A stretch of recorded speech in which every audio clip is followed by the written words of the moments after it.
तमाशा नहीं, जागना है जाग ले, अल्लाह का साया तले, हशर तक सोना पड़ेगा, आप का साया तले। ও দুনিয়ার মানুষরা, আমাদের মতো জীবন যদি গঠন করতে পারো, আমার জিন্দেগি বনিয়ে জান্নাত জাহান্নাম दी, ये खातिर अपना फितरत से ना नारी है ना नूरी। আমাদের দ্বারা জীবন গঠন হয়, जैसे करनी वैसे बोलनी, ना माने तो करके देख, जन्नत वो दोजख भी है, ना माने तो मर के देख। ও দুনিয়ার মানুষরা, আমাদের দ্বারা জীবন গঠন হয়, প্রকৃতপক্ষে আমার আপনার বলি জান্নাতিও না জাহান্নামিও না। ভালো কাজ করো জান্নাত যাইবা, আর খারাপ কাজ করো মনে রাখবা জাহান্নামে যাইবা। আল্লাহ আমাদের সকলকে বুঝার তৌফিক দান ফরমাও। অনেকে মৃত্যুরে ভয় করে না, যাদের আমল ভালো তারা অপেক্ষা করে কখন মরবো আর আল্লাহ আমাকে জান্নাত দান করবেন। সুবহানাল্লাহ। আমি বেশি দীর্ঘ কথা বলবো না।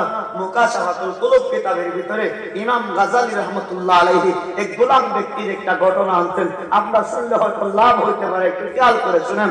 ইমাম গাজালি রাহমাতুল্লাহ আলাইহি বলেন, তৎকালীন সময়ে বর্তমান দুনিয়ার বাজারে মার্কেটে যেভাবে বিভিন্ন প্রাণী বিক্রি হয়, তৎকালীন সময়ে মানুষকে গোলাম বান্দি বানায় বিক্রি করা হইতো। আল্লাহর একজন প্রিয় বান্দা এক বাজারের মধ্যে গেছেন একজন গোলাম কিনতে। অনেক গোলামরা এক জায়গায় বসে আছে। হঠাৎ করে আল্লাহর বান্দার দৃষ্টিতে একটা গোলাম আসলো। আল্লাহু আকবার। তার চেহারার দিকে তাকাইলে গোলাম মনে হয় না, চাকর নৌকর মনে হয় না, মনে হয় কোনো নবাবজাদা হবে। তিনি চিন্তায় পড়ে গেলেন, কিন্তু গোলাম হওয়ার কথা না।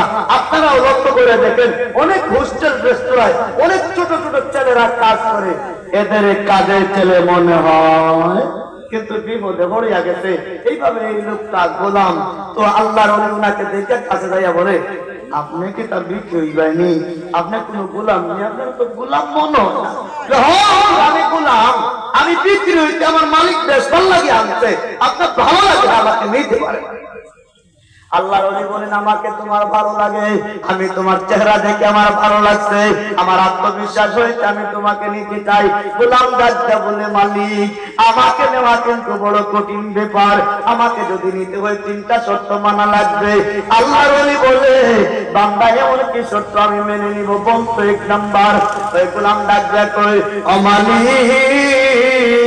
1 নাম্বার শর্ত হইলো 5 ওয়াক্তের নামাজ মসজিদে জামাতে পড়ব, আমাকে নামাজ পড়তে বাধা দিতে পারবা না।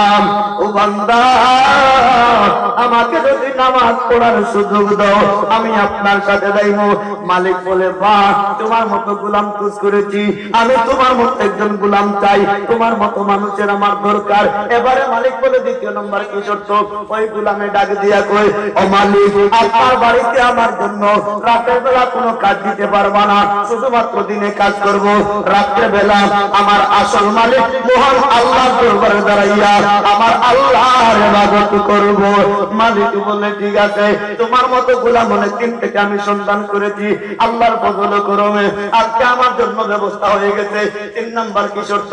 গোলামে ডাক দিয়া কই, ও মালিক তোমার বাড়ির ভিতরে আমার একটা রুম দিবা, কারেন্ট লাগবে না, বাল্ব লাগবে না, এয়ার কন্ডিশন কিছুই লাগবে না, পরিত্যক্ত একটা রুম হয়ে গেলে আমার হয়ে যাবে। মালিকের গোলাম রওনা করেছে। বাড়িতে যাওয়ার পরে খাওয়ান সব শেষ হয়ে গেল।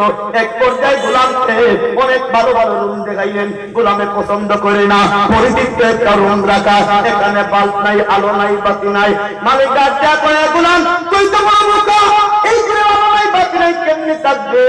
গোলাম ডাক্তার করে, মালিক নিশা রাত্রে দেখবা আমার আল্লাহ তার কুদরতি আলো জ্বালাইয়া দিবা।